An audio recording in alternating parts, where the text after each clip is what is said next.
Good morning, everybody. Happy Tuesday. We have an amazing show for everybody today. What do we have, Krystal? Indeed, we do.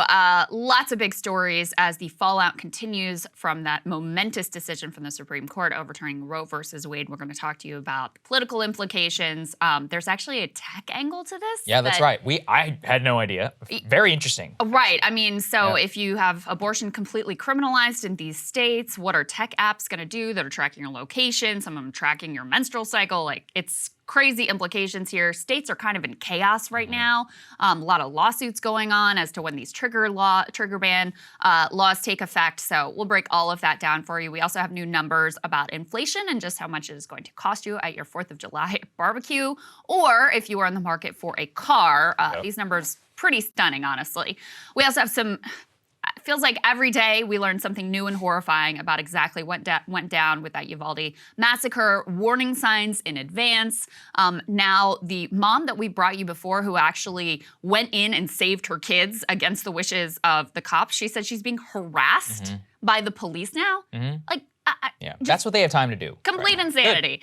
Also, a couple of lighter stories. Rudy Giuliani says he was assaulted in a grocery store. The tape tells a little bit of a different story.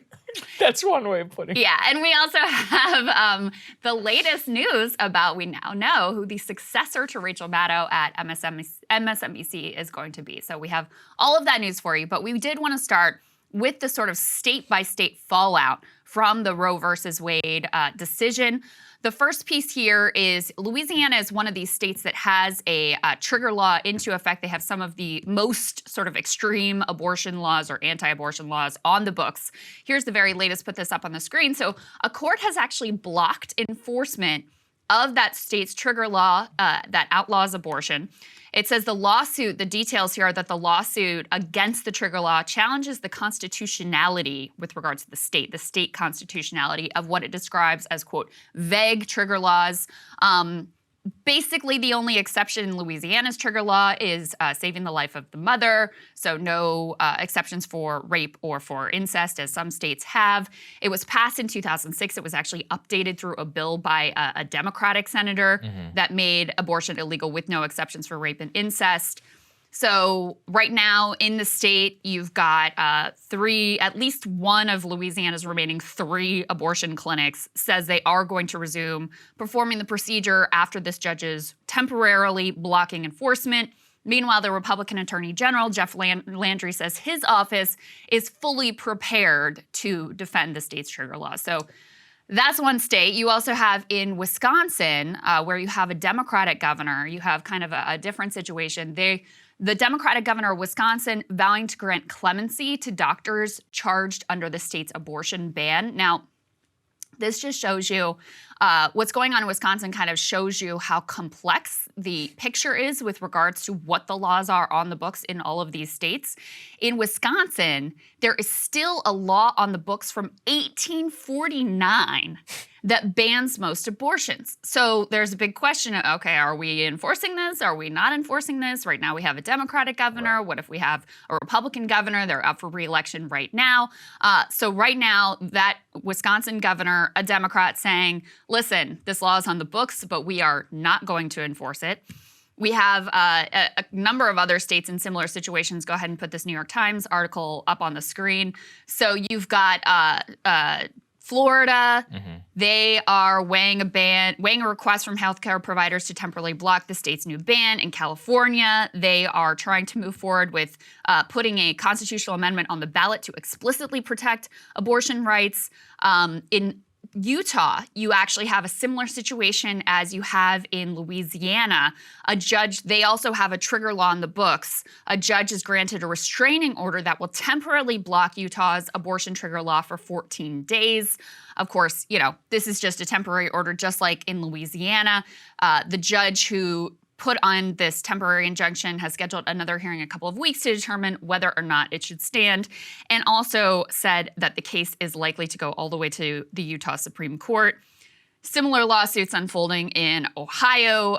You also have similar lawsuits in Idaho and Texas. So the picture right now across the states is extraordinarily confused. Of course, women who were seeking abortions, they don't know if it's legal yet or where they could go or what the deal is. Certainly clinics in the states are trying to figure out whether they're going to be prosecuted for performing abortions now, whether those laws have gone into effect or not, whether they're consistent with the state's constitutions or not, what the status of all these lawsuits are. So right now, it is a very chaotic picture. Yeah, absolutely. I think the reason we wanted to start with this is because it just reinforces something you said yesterday, which has really struck with me. We're living in a new era. And in a new era, well, we have to resolve all sorts of new political questions. That abortion law in Wisconsin is a great example because it actually makes performing an abortion a felony punishable by up to 1 to 6 years in prison. So this means that new laws, especially ones where they're either 50-50 or they are, overwhelmingly more evangelical of a population, restrictive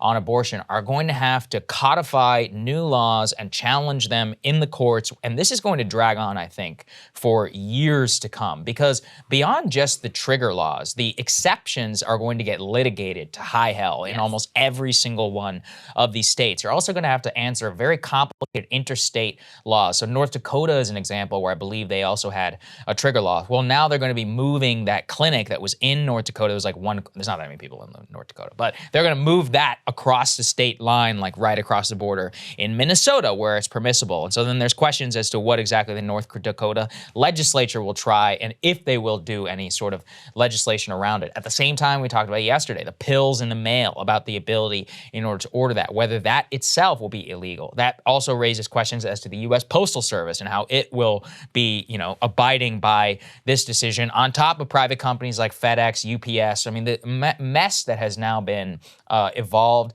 onto the national scene is, again, these are all potential flashpoints, fights, political fights that had not really been happened in the United States for over 50 years. And we're just living in a completely different country than in the 1970s. So I just think that it's very important to understand that these fights, while yes, will remain localized, what have we all learned about politics in the social media age? And especially all politics is national, which is that when you have a red state in Alabama or Mississippi and they have a law on the books, that becomes the national flashpoint for everybody. These fights don't stay localized. And, a lot of people all across the country are reading these stories, either in blue states, red states, and more, and having to resolve and decide questions around abortion that they just haven't really had to think about. So I think it does enter into a new paradigm of politics right now. Yeah, so the Supreme Court overturning Roe, I guess it settled certain questions and has opened a whole Pandora's box of new questions. That's right. I mean, another one that is a real open question is whether states can pass these laws that a couple states at least are contemplating that would say, not only can you not get an abortion in this state, but you aren't allowed to travel across state lines to get an abortion somewhere else. And we're going to go after people who aid you in that effort. And of course, we know a number of corporations have come out and said, hey, we're going to provide travel vouchers to our employees if they need to travel across state lines to get an abortion. So is that going to be acceptable? Kavanaugh seemed to indicate, he didn't like that. He didn't want to go there. But that's not law, right? But that's not law, exactly. So that doesn't prevent states from passing these sorts of laws and testing just how far they can go. And some of these red states will absolutely do that. To your point about all of this being national, it's not just that the most extremist versions of these provisions on the books in places like Texas, Missouri, places like Louisiana are going to be fought at a national level. It's also that you have Republicans in Congress and leaders of the Republican Party like Mike Pence pushing national legislation. So, I mean, it is literally national in the fact that you are now going to have a fight over whether, the laws of Mississippi should be basically the laws of the land. And that is definitely going to be the next phase in the battle. Cable news is ripping us apart, dividing the country, making it impossible to function as a society, and making it impossible to know just what is true and what is false. But the good news is they are failing and they know it. That is why we're building something new, a new mainstream, a healthier one, something more trustworthy, something that we are going to need in one of the most pivotal times in American history. We are building up here for the midterms, for the upcoming presidential election, but we need your help. So if you can help us out by becoming a premium member today at breakingpoints.com, we're trying to change America for the better and the entire world. So what are you waiting for, guys? Go to breakingpoints.com and sign up and help us build a new mainstream.